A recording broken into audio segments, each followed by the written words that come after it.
Thank you for watching, liking, commenting, sharing, and subscribing right now. If you use it, then you better put a label on it. If you use it, then you better put a label on it. Hello world, I'm Chris Pirillo, and you're watching another episode of CPU, which is short for Chris Pirillo. You decide what the U is short for, because you are the only you I care about. And as many people who know me, not to be confused with my know-me's, know that I love organizing things, even things that people say can't be organized. It's been said that a messy desk is the sign of a clean mind. I can't live with chaos around me. That's the one thing that I can control. My environment. Everything else, all up in the air. Neither my mind nor my arms can operate properly if things are messy, so I try to bring order out of chaos in whatever way I possibly can. I'm not sure about this, but I think I accidentally just signaled a small plane to land in our backyard. Back to being organized, because obviously this video has been anything but to this point. But according to this video's title, I should be talking specifically about organizing cables. Hang on, let me go ahead and roll this out.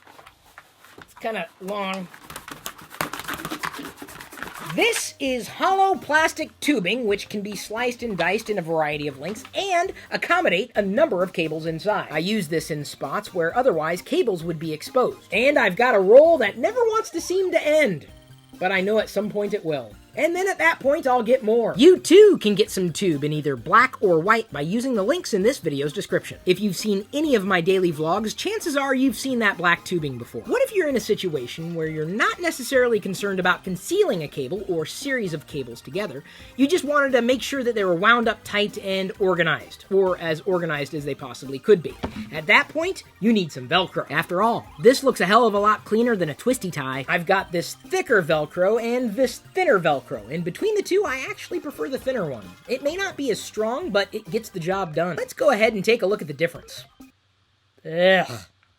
And if you can't see a difference between those two things, this is probably the wrong video for you. For me, rolls of Velcro are indispensable, and I think when I first got this roll, it was about this size. And you may not be able to see it very well because it's black and the rest of my office is dark because that light up there has refused to cooperate all afternoon. There's another way I choose to keep my cables organized, and that is with a label maker. I've used this sucker for years. I know they likely have newer models available, but it hasn't really stopped doing the thing that I needed it to do.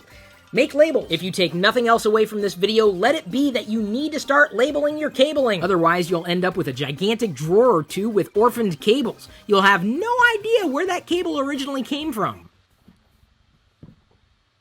Oh, look at that! The light decides to turn on. No, I don't have the clapper installed. You may have 6 or 7 cables plugged into a power strip or a hub, and you'll have no idea where those cables lead to. Unless, of course, you've labeled them on both ends. Trust me, it can be a big time saver at the end of the day, even if you don't think that it would make that much of a difference.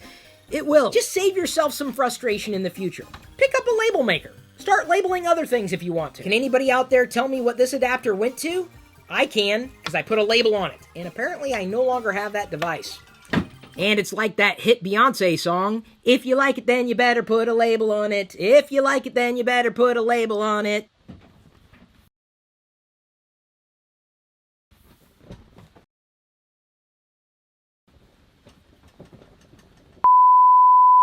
Ultimately, you don't really have to do much to keep your workspace organized. It's just a lot of small things when put together that could create a very beautiful environment. Come on, huh? That looks clean. But if you look everywhere else in my workshop, that looks clean too. Unless, of course, you're looking at my Darth Vader stuff. Obviously, that's intentionally designed to not be as clean as the things that I don't necessarily need to see.